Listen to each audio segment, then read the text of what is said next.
Bendiciones, hermanos. ¿Qué haría usted si alguien está a punto de morir? ¿Se lo diría o simplemente usted callaría para que esta persona siga disfrutando su vida? ¿O se lo diría con la intención de que esta persona tenga un espacio para poder arreglar su vida con el Señor y arreglar algunas otras cosas en su vida personal?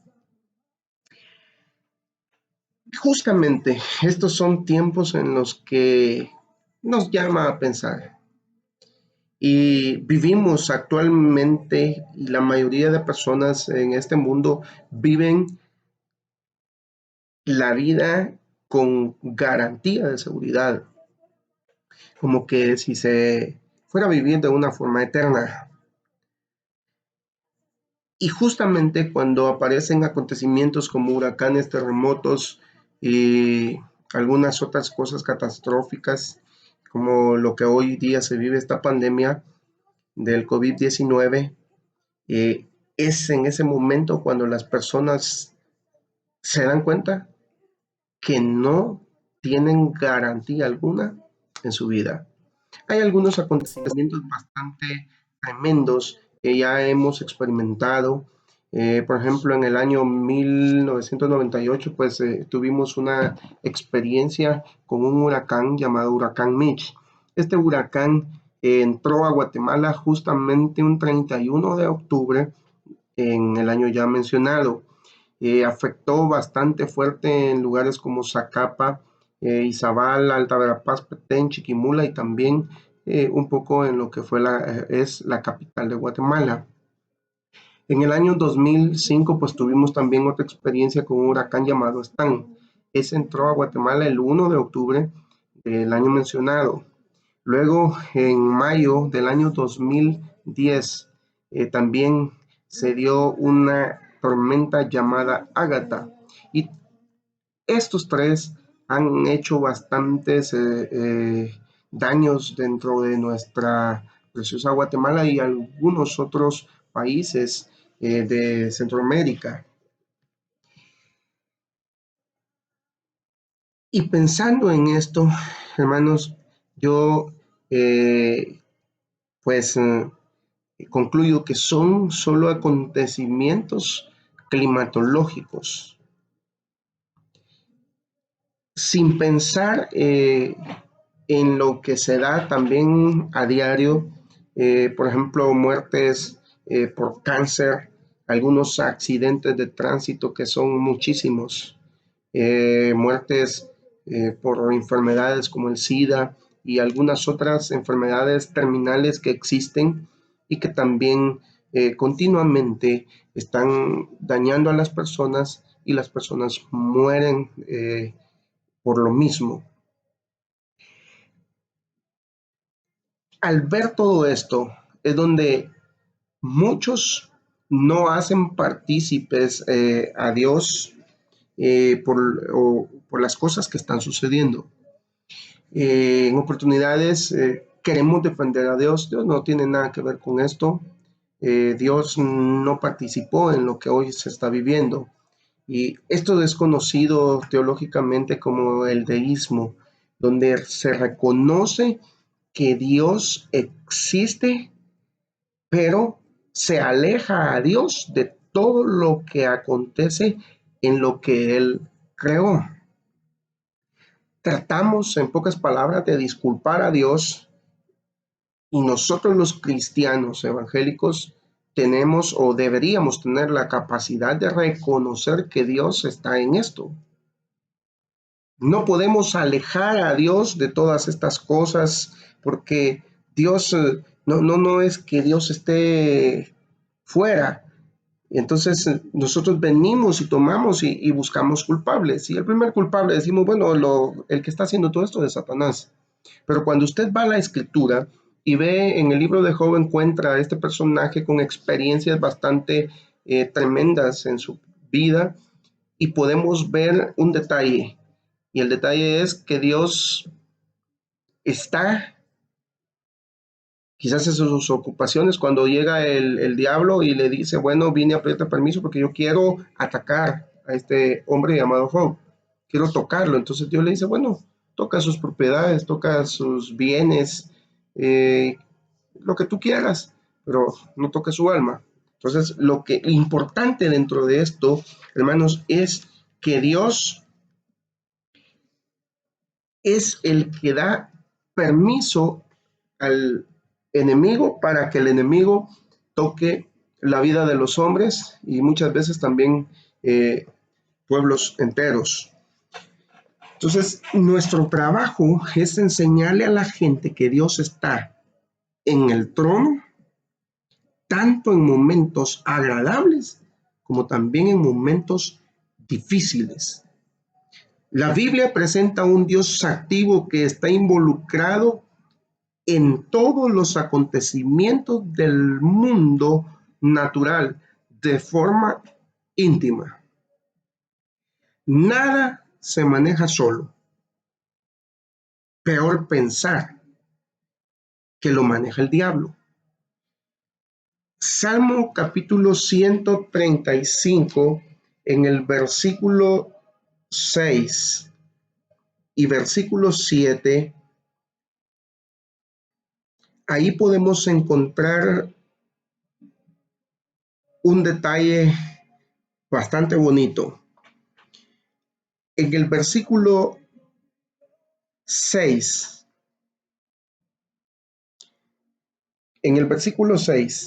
dice que el Señor hace lo que le place por todo el cielo y toda la tierra y en los océanos y sus profundidades. Versículo 7, hace que las nubes se eleven sobre toda la tierra, envía relámpagos junto con la lluvia y suelta el viento desde sus depósitos. En el libro de Mateo, en el capítulo 5, versículo 45, en la segunda parte, dice que Dios da la luz de su sol.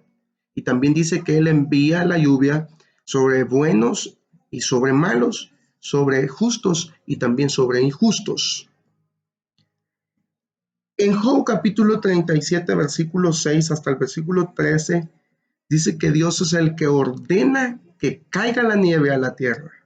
Y también dice que Él es el que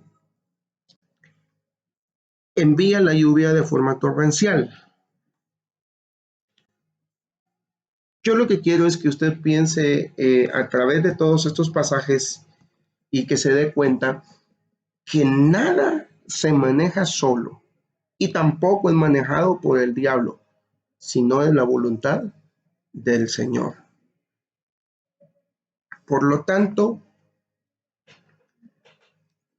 no dudo que Dios tiene el control.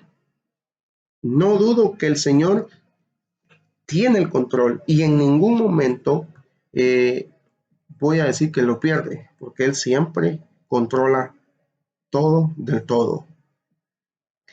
Y por eso, hermanos, es que nosotros debemos de creer realmente que Dios es Dios y que Él está en su trono y que Él vive siempre al pendiente de nosotros y por ende también en las cuestiones buenas, pero también en las cuestiones malas, experiencias malas. Todo es permitido por el Señor y no dudo, vuelvo a repetir, que Dios es el Dios que tiene el control, un Dios que envía el diluvio para destruir un mundo oscurecido por el pecado y salva piadosamente a un hombre llamado Noé y a toda su familia. Un hombre que envía fuego para destruir, un Dios que envía fuego para destruir a Sodoma y Gomorra por su perversidad. Un Dios que envía plagas para castigar a un pueblo Egipto sin tocar a su pueblo. Un Dios que crea una plaga y mata 70,000 hombres debido al pecado que David cometió cuando decidió censar él sin la orden de Dios. Un Dios que envía una tormenta para llamar la atención de un hombre llamado Jonás y así llevarlo al arrepentimiento genuino. No estoy diciendo que es un Dios malo, al contrario, es un Dios que busca con las cosas o acontecimientos que pasan que el hombre se arrepienta. Y hay una experiencia que se narra en el capítulo 4 del libro de Amós, donde se presenta un episodio bastante extenso, donde se describe cómo Dios trata con la desobediencia de los pueblos.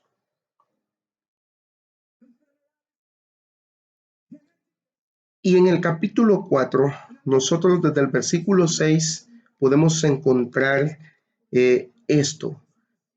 La escritura dice, hice que pasaran hambre en cada ciudad y que hubiera hambruna en cada pueblo, pero aún así ustedes no se volvieron a mí, dice el Señor. Yo detuve la lluvia cuando sus cosechas más la necesitaban. Envié la lluvia sobre una ciudad, pero la retuve en otra. Llovió en un campo mientras otro se marchitaba. La gente deambulaba de ciudad en ciudad buscando agua, pero nunca había suficiente. Pero aún así, ustedes no se volvieron a mí, dice el Señor. Arruiné sus cultivos y viñedos con plaga y moho. La langosta devoró todas sus higueras y todos sus olivos, pero aún así ustedes no se volvieron a mí, dice el Señor. Destruí algunas de sus ciudades, así como destruí Sodoma y Gomorra. Ustedes que sobrevivieron parecían tizones rescatados del fuego, pero aún así no se volvieron a mí, dice el Señor.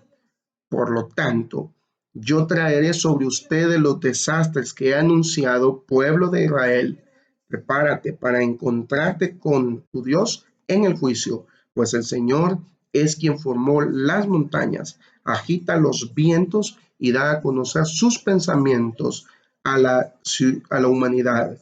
Él convierte la luz del amanecer en oscuridad y marcha sobre las alturas de la tierra. El Señor, Dios de los ejércitos celestiales, es su nombre. Todo esto no lo dije yo, lo dice el Señor.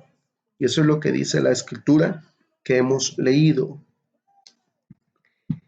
En nada de este acontecimiento, en el capítulo 4, yo encuentro al diablo, no, yo no encuentro a Satanás. La Biblia dice que fue Dios. Podemos entonces decir que Dios tiene que ver en todo esto, iglesia. ¿Es bueno Dios cuando el resultado no lo es? Cuando todo marcha bien, cuando vemos una sanidad en nosotros, en algún familiar, gritamos, Dios es bueno.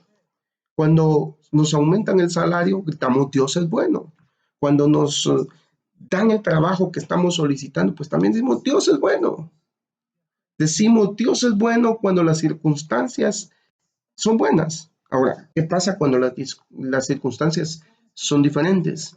Cuando nos toca enterrar a un familiar, a alguien que amamos, y estamos en ese cementerio, cuando ya vemos un panteón, cuando se nos está diagnosticando una enfermedad terminal, cuando estamos viviendo días de recesión, decimos entonces, Dios es bueno. Quiero que piense en este momento y que lleve a su mente estas palabras. Dios es bueno en días de salud y en días también de pandemia. Dios es bueno en días de salud y también en días de pandemia.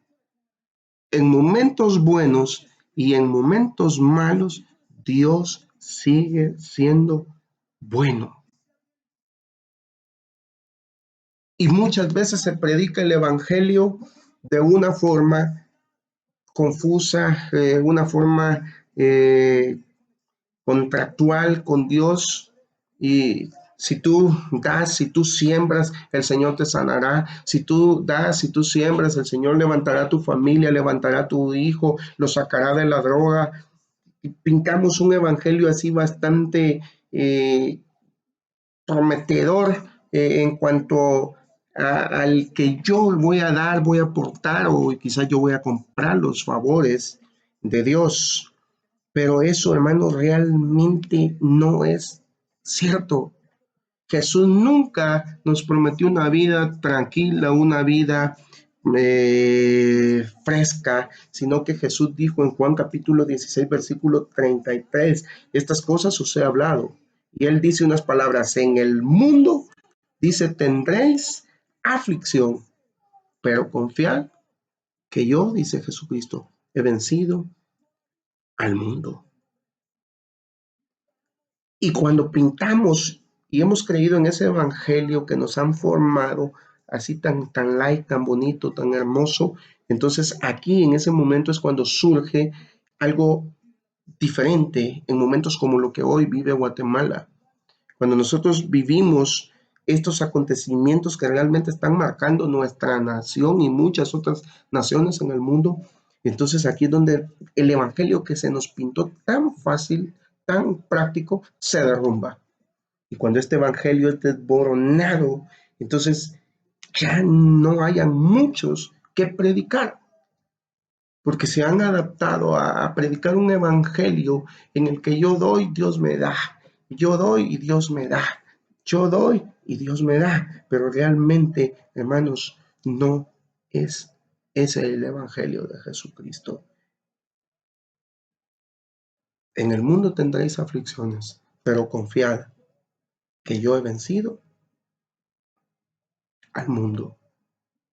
Nuestras iglesias no están llenas de hombres perfectos.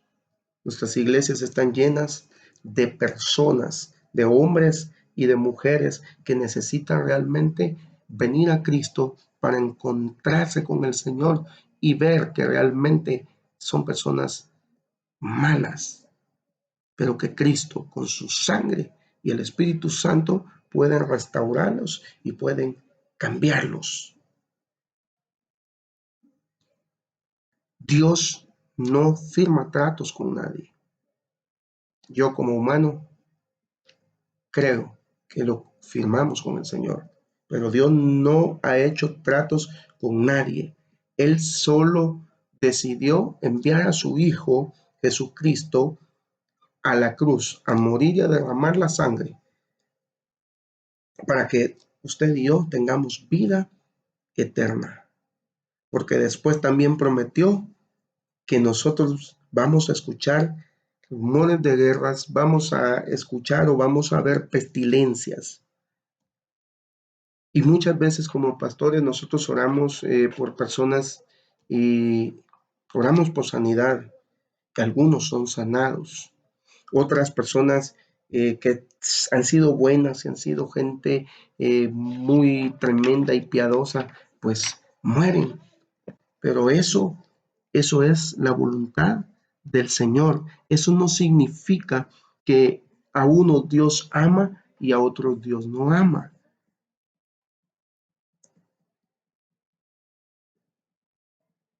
Dios es Dios y Dios es fiel.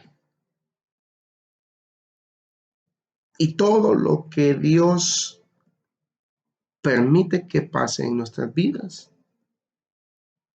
es porque hay un propósito, existe un propósito. Y todo es bajo el permiso del Señor. Por eso es que en Mateo 5 se narra una historia cuando los demonios le dicen a Jesús, permítenos ir a los cerdos, meternos a ellos. Pidieron permiso. Jesús les da el permiso para que sucedieran estas determinadas cosas. Pues hoy yo también quiero que usted vaya, que usted piense y que usted razone un momento en lo que hoy estamos nosotros experimentando. Todo es bajo el control divino. Todo es porque Dios así lo ha querido. Dios es Dios y Él es el creador A Él le cuesta todo y nosotros somos parte de esa creación. Y lo que nos puede pasar, hermanos, es todo lo que Dios quiera que a nosotros nos pase. Oremos, pidámosle a Dios qué realmente es lo importante, acercarnos a Él, orar y que el Señor se encargue del resto. Si yo le entrego a Dios todo lo bueno y todo lo positivo de mi vida, entonces yo tengo que entregarle también a Dios todo lo negativo para que el Señor obre, para que el Señor actúe y para que el Señor manifieste su obra sobre nuestras vidas y sobre la vida de todas las personas del mundo. Dios es bueno, Dios es fiel, lo amamos y queremos cada día que el Señor se encargue de nosotros. Ahí donde está, cierre sus ojos y dígale: Señor, este es el momento en el que yo vengo a ti y quiero poner mis manos, Señor, en ti. Quiero poner mi vida, mi cuerpo en ti. Y todo, Señor, y cuanto yo haga y yo piense, que sea siempre bajo la voluntad, bajo el poder de tu Espíritu Santo. Ayúdame, Señor, a poder pasar todo este proceso y que mi familia y yo podamos algún día dar testimonio de lo que tú, Señor, hiciste en nosotros. Que Dios les bendiga. Qué bueno saber que ustedes están ahí siempre. Bendiciones.